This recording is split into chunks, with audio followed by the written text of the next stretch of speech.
खबर तफसील से। वादी कश्मीर में आज 7वें रोज भी बंदिशें आयद हैं। ईद उल अजहा के पेश नजर कर्फ्यू में ढील दी गई थी, लेकिन श्रीनगर में दोबारा पाबंदियां लगा दी गईं। शहर के कुछ इलाकों में एहतजाजी मुजाहरे और पथराव के वाकयात भी सामने आए हैं। पुलिस ने लोगों को घरों में जाने की हिदायत दी है।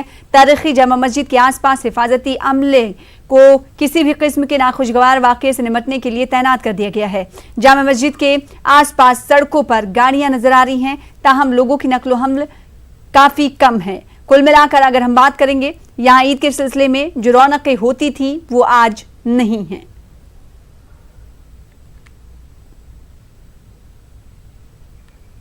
रियासत जम्मू कश्मीर की खुसूसी पोजीशन को खत्म करने के बाद वादी कश्मीर में पैदाशुदा सूरत हाल से सयाहत के साथ साथ मेवा सनत को भी नुकसान का सामना है। जनूबी कश्मीर के पुलवामा और शोपिया के फ्रूट मंडियों में जहां आजकल मुख्तलिफ मेवाजात का कारोबार उरूज पर होता था, ताहम बंदिशों के सबब यहां की फ्रूट मंडियां बंद पड़ी हुई हैं। तस्वीरों में आप देख सकते हैं, शोपिया और पुलवामा में नाशपाती और दीगर मेवाजात की फसल तो तैयार है, लेकिन फ्रूट मंडियां बंद होने से मेवा काश्तकारों को नुकसानात से दो चार होना पड़ रहा है। सयाहत के साथ साथ वादी की मईशत में मेवा सनत का भी काफी अहम रोल माना जाता है।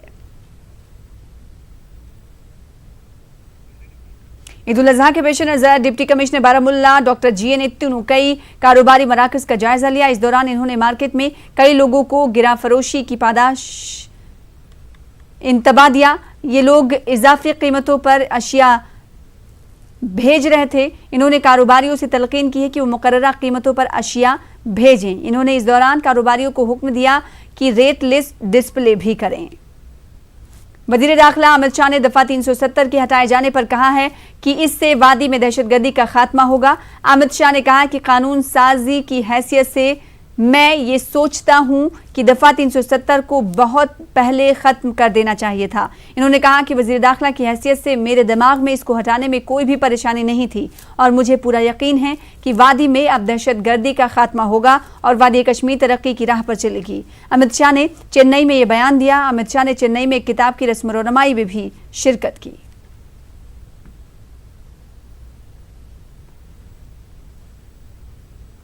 एज अ लेजिस्लेटर मेरे मन में जरा भी कंफ्यूजन नहीं था कि धारा 370 हटानी चाहिए या नहीं हटानी चाहिए। मैं फर्मली मानता हूं कि धारा 370 से देश का भला नहीं हुआ, कश्मीर का भला नहीं हुआ, बहुत पहले हटनी चाहिए थी। एज अ होम मिनिस्टर मेरे मन में जरा भी कंफ्यूजन नहीं था कि धारा 370 के बाद क्या होगा। मैं निश्चित रूप से मानता हूं कि धारा 370 हटने के बाद कश्मीर के अंदर आतंकवाद की समाप्ति होगी और कश्मीर विकास के रास्ते पे आगे बढ़ जाएगा। डिविजनल कमिश्नर कश्मीर बसीर अहमद खान ने एक प्रेस कॉन्फ्रेंस के दौरान बताया कि वादी में लोगों की सहूलत और ईद के पेश नजर कई इकदाम किए गए हैं। उन्होंने कहा कि राशन, कुर्बानी के जानवरों की फराहमी और दीगर जरूरियात के हवाले से इन्होंने ठोस और मौसर इकदाम किए हैं। बशीर अहमद खान ने कहा कि लोगों की तरफ से भी मुस्बत रद्दअमल देखने को मिला है। मुलाजमीन की तनख्वाहें वागुजार की गई हैं और बड़ी तादाद में ATM कारगर बनाए गए हैं। श्रीनगर में तीमारदारों की नकलो हरकत के लिए ट्रांसपोर्ट का माकूल इंतजाम किया गया है। हुज्जाज की वापसी के लिए भी एक प्लान मुरतब किया गया है। खान ने कहा कि मजीद मोबाइल हेल्पलाइन सेंटर भी कायम किए जा रहे हैं ताकि लोग अपने अजीज व अकारिब के साथ राब्ता कर सकें। मसाजिद, ईदगाहों और दीगर मकामात पर साफ सफाई पर भी खास ध्यान दिया गया है।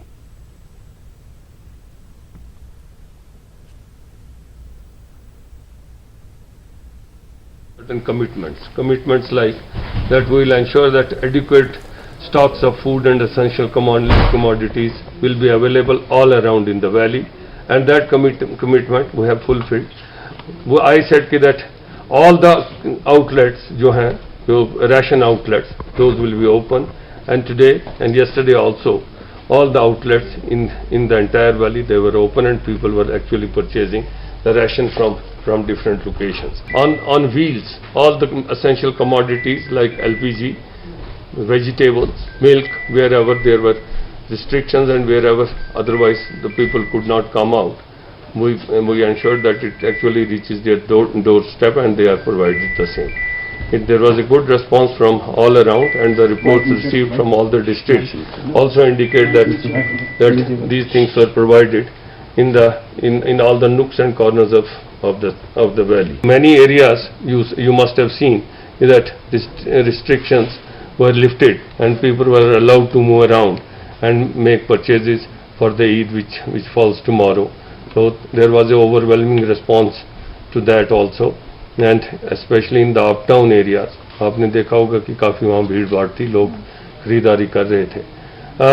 उसके अलावा जो हमारी जिम्मेवारियाँ थी, जैसे हमने मसाजिद के इमाम साहिबान जो अभी हमने ऊपर बुलाए हुए थे उनके साथ बातचीत कर रहे थे, उससे पहले हमने कोई रिस्पेक्टेबल्स के साथ भी बातचीत की और उनका हम फीडबैक ले रहे थे कि उनको किस किस अपने इलाके की, ताकि वो रजिस्टर करवा सकें अगर कोई परेशानी है या प्रॉब्लम्स है।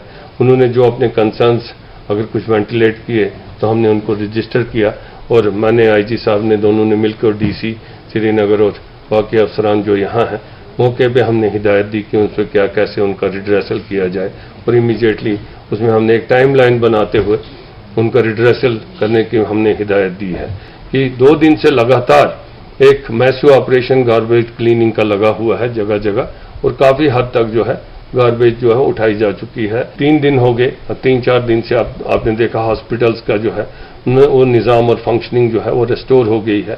डॉक्टर्स अवेलेबल हैं, स्टॉक्स ऑफ मेडिसिन अच्छे खासे अवेलेबल हैं और जितना भी मेडिकल लिंक्ड जो भी इश्यूज हैं उन सबको एड्रेस किया जा रहा है। क्रिटिकल केसेस और जो भी मेडिकल केसेस हैं उसके लिए ऑलरेडी हमारी नोटिस में जो भी SHOs ला रहे हैं, तहसीलदार ला रहे हैं, मैजिस्ट्रेट्स ला रहे हैं, उनको न सिर्फ फैसिलिटेट हम कर रहे हैं बल्कि हॉस्पिटल तक भी पहुंचा रहे हैं।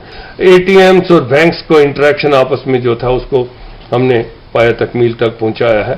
सैलरीज जो थी मुलाजमों की, क्योंकि ईद का अयाम है उसलिए जो उनको सैलरीज वगैरह देनी थी वो कल से डिसबर्समेंट सारी हो गई। आपको ये भी बताऊं कि सिचुएशन जो है काफ़ी अच्छी लग रही है और लोग भी आ रहे हैं बाहर और लोग अपने कामों के साथ बिजी होने की कोशिश कर रहे हैं। 61 जगह पे पूरी वैली में हमने जो है वो मंडियां एस्टेब्लिश की थी। आपने देखा होगा कि सारा श्रीनगर भी कई जगह पे जो है खरीदो फरोख्त हो रही है कुर्बानी के बकरे और भेड़ों की। 72 फ्लाइट्स हमारी यहाँ पे आएंगी तकरीबन 11,000 हाजीज को लेके। उसके लिए उस सिस्टम को भी और उस मैकेनिज्म को भी मैंने बड़े एलाबोरेटली हमने बैक मूवमेंट का जो हमने प्लान बनाया है उसको जो उस प्लान को हम इम्प्लीमेंट और रोल आउट कर रहे हैं 18 तारीख से, और जिसकी वजह से न सिर्फ जो उनके रिश्तेदार जो उनको लेने के लिए एयरपोर्ट जाएंगे उनको हमने फैसिलिटेट किया, भाई उनको घर तक हमने पास पहुंचाए, उनके मूवमेंट पासिस पहुंचाए, जो RIFD जो उनकी व्हीकल्स के लिए ज़रूरी थी वो उनको दस्तयाब करवाए और हर जिला का एयरपोर्ट पे एक फैसिलिटेशन काउंटर हमने एस्टेब्लिश किया है। ये सारे इकदाम हमने जो रिस्ट्रिक्शन प्रोहिबिटरी ऑर्डर्स थे उनके पेश नज़र किए ताकि लोगों को जो है आम जिंदगी में कोई परेशानी ना हो। मैं आपको बताऊं कि हर जिला में आगे बढ़ेंगे। मुल्क भर में सैलाब ने जबरदस्त तबाही मचा रखी है। केरल, गुजरात, महाराष्ट्र, राजस्थान और उत्तराखंड समेत मुल्क की मुख्तलिफ रियासतों में सैलाब से लोग बेहाल हैं। सिर्फ कर्नाटक और केरल में अब तक 100 से ज्यादा लोगों की मौत हो चुकी है। रियासतों की इंतजामिया इमदादी कार्रवाई में मसरूफ हैं। फौज और फिजाइया की मुख्तलिफ टीमें सैलाब से बरसरे पैकार लोगों को बचाने में मसरूफ हैं। वजीर दाखिला अहमद शाह कर्नाटक का दौरा कर रहे हैं। वह हेलीकॉप्टर के जरिए सैलाबजदा इलाकों का मुआयना कर रहे हैं।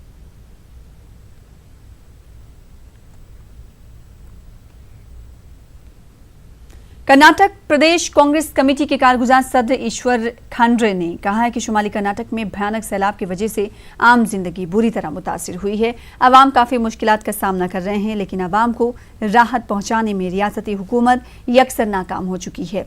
ईश्वर खांड्रे सैलाब के पेश नज़र कर्नाटक के रायचूर जिले में सैलाब की सूरत हाल का जायजा ले रहे थे। इन्होंने कहा कि एक तरफ अवाम सैलाब से परेशान है तो दूसरी तरफ वजीर आला येदियुरप्पा रियासती काबीना तश्कील देने में लगे हुए हैं। इन्होंने राहत पहुंचाने और मुआयना करने का हुकूमत से मुतालबा किया।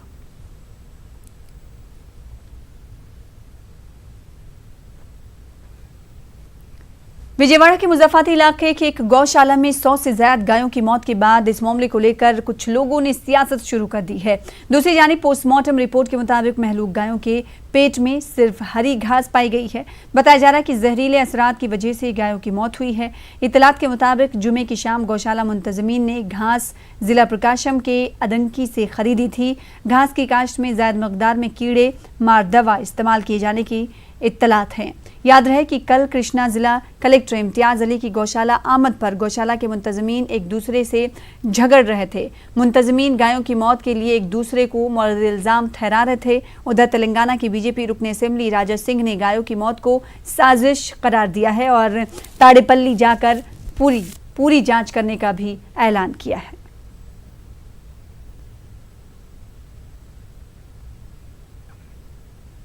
सोनिया गांधी को कांग्रेस का उबूरी सदर मुंतखब किया गया है। CWC की मीटिंग में राहुल गांधी ने फिर इस ओहदे को ठुकरा दिया। जब तक पार्टी नए सदर के तौर पर किसी लीडर का इंतखाब नहीं करती तब तक सोनिया गांधी पार्टी की कमान संभालेंगी। कांग्रेस लीडरों ने उम्मीद जाहिर की है कि सोनिया गांधी की क़यादत में कांग्रेस पार्टी फिर से अपनी खोई हुई साख वापस हासिल कर लेगी।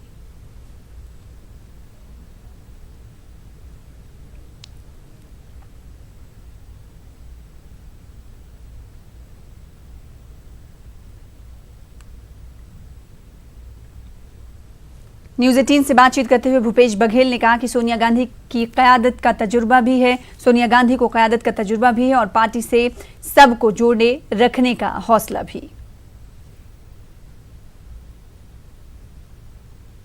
2.5 महीने की लंबी कवायद के बाद कांग्रेस को अपना नया अध्यक्ष के तौर पर सोनिया गांधी मिली हैं। कल जो CWC की एक लंबी बैठक हुई, मैराथन बैठक हुई, उसमें अंतरिम तौर पर सोनिया गांधी को अध्यक्ष चुना गया है। 2.5 महीने पहले कांग्रेस अध्यक्ष के पद से राहुल गांधी ने इस्तीफा दे दिया था। लोकसभा चुनाव में अपनी हार की जिम्मेदारी लेते हुए उन्होंने इस्तीफा दिया, जबकि 2.5 महीने तक लगातार ये कोशिश की जाती रही कि राहुल गांधी अपना इस्तीफा वापस ले लें, लेकिन उन्होंने नहीं माना किसी भी कांग्रेस के पदाधिकारी की बात और अपने इस्तीफे की पेशकश पर अड़े रहे और अंत में कल CWC की जो बैठक हुई उसमें उनका इस्तीफा स्वीकार कर लिया गया। अब कांग्रेस के सामने एक बड़ी चुनौती है कि पूर्णकालिक अध्यक्ष कौन हो जो सबको साथ लेकर चले, सबका नेतृत्व कर सके। ये एक बड़ी चुनौती कांग्रेस के सामने और इसी वजह से कांग्रेस की कमान जो है एक बार फिर भले ही अंतरिम तौर पर सोनिया गांधी को दी गई है, क्योंकि उनके पास एक लंबा समय है। कांग्रेस को बुरे वक्त में सोनिया गांधी का सहारा मिला, सोनिया गांधी ने अपना हाथ बढ़ाया और कांग्रेस को एक मुकाम पर यानी सत्ता के केंद्र में पहुंचाया। अब फिर कांग्रेस खतरे में है, अपने सबसे बुरे दौर से गुजर रही है और कांग्रेस के जो बड़े नेता हैं उनको फिर सोनिया गांधी ही याद आई हैं। उन्हीं पर भरोसा किया गया है कि वो ही अपने करिश्माई नेतृत्व से कांग्रेस को आगे बढ़ाएं और पार्टी को फिर केंद्र में लाएं यानी सत्ता में। वो सत्ता में कब आएगी ये अभी नहीं कह सकते, पूर्णकालिक अध्यक्ष कब मिलेगा ये भी नहीं कह सकते। सिर्फ कवायद चल रही है कि एक ऐसा चेहरा जिस पर सभी का विश्वास हो और जो सबको साथ लेकर चले। छत्तीसगढ़ के मुख्यमंत्री भूपेश बघेल मेरे साथ हैं। सर, कांग्रेस की कमान फिर सोनिया गांधी के हाथ में। देखिए, ये कांग्रेस के संविधान के अनुरूप कल फैसला हुआ CWC में और जब अध्यक्ष इस्तीफा दे दे तो उस हिसाब से फिर CWC अंतरिम अध्यक्ष का चयन करती है। तो उसी प्रक्रिया के तहत मिसेस सोनिया गांधी को कार्यवाहक अध्यक्ष के रूप में, अंतरिम अध्यक्ष के रूप में उसकी नियुक्ति हुई है। मैं कल मिल के उनको बधाई दिया है और मैं समझता हूं कि सोनिया जी वैसे भी 17 साल तक के इस पद को सुशोभित कर चुकी है और उसके नेतृत्व में हम अनेक चुनाव जीते हैं। मैं पूरा विश्वास है सोनिया जी के नेतृत्व में अंतरिम अध्यक्ष बने उसमें फिर से हमको जीत हासिल होगी। सोनिया गांधी संकट मोचक की हैसियत से रही, 19 साल रही हैं, फिर उम्मीद है कि उभरेंगी। तो भूपेश बघेल जी को उम्मीद है कि सोनिया गांधी दोबारा कांग्रेस को उभारेंगी। कैमरामैन अनिल के साथ नई दिल्ली से अशरफ काजवी, न्यूज़ 18। वहीं मरकजी वजीर मुख्तार अब्बास नकवी ने कहा कि कांग्रेस गांधी खानदान से बाहर नहीं निकल पा रही और न ही कभी निकल पाएगी। केंद्रीय मंत्री मुख्तार अब्बास नकवी, उनसे बात करते हैं। सर, जिस तरह से सोनिया गांधी को फिर से कांग्रेस की कमान दी गई है, कैसे देखते हैं सर इसे? देखिए, एक बात आपको समझना चाहिए कि जो कांग्रेस की मंडली है वो परिवार की कुंडली की चक्रव्यूह से बाहर नहीं निकल पाएगी। ये बात पूरा देश भी जानता है, चाहे वो जितना भी नाटकीय घटनाक्रम करें। और देश के मूड और माहौल का मजाक उड़ाते उड़ाते कांग्रेस और कांग्रेस के नेता खुद मजाक बनते जा रहे हैं। हाँ सर, लेकिन जिस तरह से हम देखें कि लगातार कवायद की जा रही थी, कोशिश की जा रही थी, आखिरी वक्त तक कोशिश की गई कि राहुल गांधी को ही कांग्रेस की कमान संभाले, उन्हें ही मैंने आपको एक शब्द कहा ना कि कांग्रेस की मंडली परिवार की कुंडली के चक्रव्यूह से बाहर नहीं निकल पाएगी, न निकलने दी जाएगी। ठीक है, बहुत धन्यवाद। कैंपसन हनुम के साथ विनीत कुमार, न्यूज 18 दिल्ली। इसी के साथ रुकेंगे छोटे से ब्रेक के लिए, कुछ और खबरों के साथ जल्द लौटेंगे। और अब बात हज की अदायगी की। दुनिया भर से आए लाखों मुसलमान ने फरीज़ हज अदा कर दिया है। मुज़दलिफ़ा में शब गुजारी के बाद हुज्जाज मिना वापस हुए। मुज़दलिफ़ा में मगरिब और इशा की नमाज बैक वक्त अदा की गई। हुज्जाज ने कुर्बानी की और हलक करवाने के बाद एहराम उतारे जा रहे हैं। सई, सफ़ा व मरवा और शैतान को कंकरियाँ मारने के अमल के बाद हुज्जाज कुर्बानी का फरीज़ा अंजाम दे रहे हैं।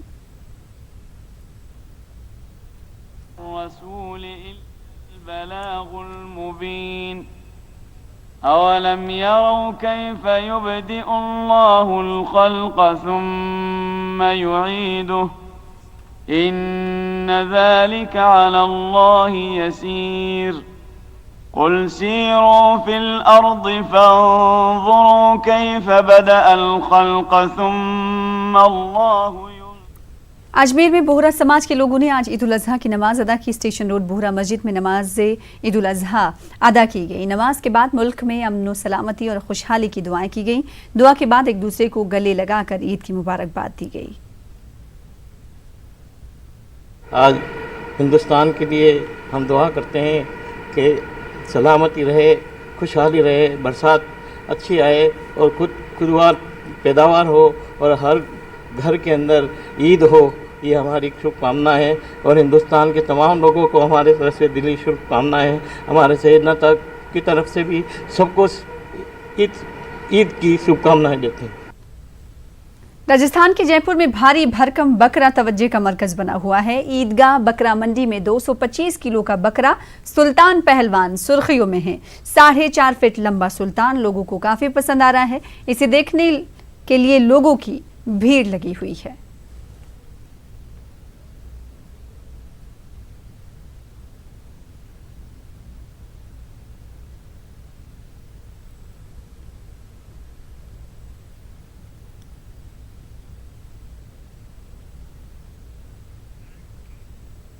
वहीं पटना के बकरा बाजार की रौनक अपने शबाब पर है। यहाँ मजहब की कोई दीवार नहीं। हिंदू भी हैं और मुसलमान भी, ताजिर भी और आम लोग भी जो बकरा पालते हैं और ईद उल अजहा के मौके पर अपने जानवर को फरोख्त कर अपनी ज़रूरतों को पूरा करते हैं। इस बाजार में बकरा ताजिर की चांदी रहती है। गांव के गरीबों की भी माली हालत बेहतर हो जाती है।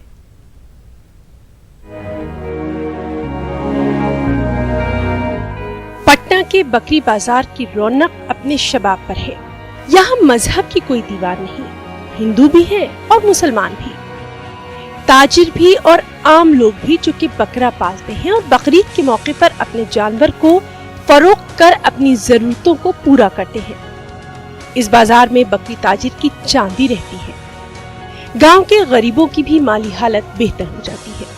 30 बरसों तक बकरी बाजार पटना स्टेशन पर लगता रहा, लेकिन गुज़िश्ता 15 साल से बकरी बाजार राजा बाजार में लगता है। 2 किस्म का यहाँ मंडी लगता है, एक बकरीद, एक दशहरा। उसमें भी इसी अंदाज से काफ़ी तादाद में बकरा आता है। तो इसमें कोई मतलब कौम की या किसी मज़हब की कैद नहीं है। सारे लोग गांव देहात में इसको पालते हैं और ये 2 फेस्टिवल का इंतज़ार करते हैं। और क्योंकि इस फेस्टिवल में उनको ज़्यादा से ज़्यादा कीमत मिलती है, इसलिए उनकी माली हालत भी बेहतर हो जाती है। बकरा ताजिरों के मुताबिक उन्हें बकरीद का पूरे साल शिद्दत से इंतजार रहता है। आम किसानों को भी इस मौके का जबरदस्त फायदा होता है। यहाँ पे अच्छा बिकता है और यहाँ पे इंतजार देखते हैं। बाबू लोग आते हैं तो अच्छा खस्सी बेचने वाले हम लोग रहते हैं। हर चीज़ बेचते हैं हम लोग खस्सी। यहाँ पे खस्सी बाजार में है 70-80 हज़ार। 1 लाख के खस्सी बिक गया, 50 हज़ार का बिक रहा, 30 हज़ार का बिक रहा। खस्सी 10 हज़ार का बिक रहा है, 8 का भी बिक रहा है, 50 का भी बिक रहा है। सब है। और साल भर तैयारी करते हैं बाबू, पाल पोस के बड़ा करते हैं, कुर्बानी में लेकर आते हैं बेचने के लिए यहाँ मंडी में। 1 सप्ताह से है हम लोग यहाँ बेच रहे हैं। हालांकि बकरी बाजार महंगा है, इसके बावजूद खरीदारों की कोई कमी यहाँ नजर नहीं आ रही। बकरा खरीदने वाले लोगों का कहना यही है कि यूं तो कुर्बानी हमारा दीनी फरीजा है, लेकिन बकरी बाजार में सभी मज़ाहिब के लोग अपना कारोबार करते हैं। इनके मुताबिक ये तस्वीर हमारी फ़िक़े वाराना हम आहंगी को भी मजबूत करती है। गांव के गरीब लोग बकरा पोसते हैं और साल भर खिला पिला के उसको बड़ा करते हैं, इसलिए ताकि वो बकरीद के मौके पर उसको बेच सकें और वो उन लोग के रोज़गार का एक साधन होता है जिससे उन लोग की साल भर की आमदनी होती है। ये सिर्फ मुसलमान ही से नहीं जुड़े हुए हैं, इस कारोबार हिंदू भी हैं, लोग भी पालते हैं, तो उन लोगों को भी उम्मीद रहता है कि हाँ बकरीद आएगा तो हमको अच्छा माल मिलेगा।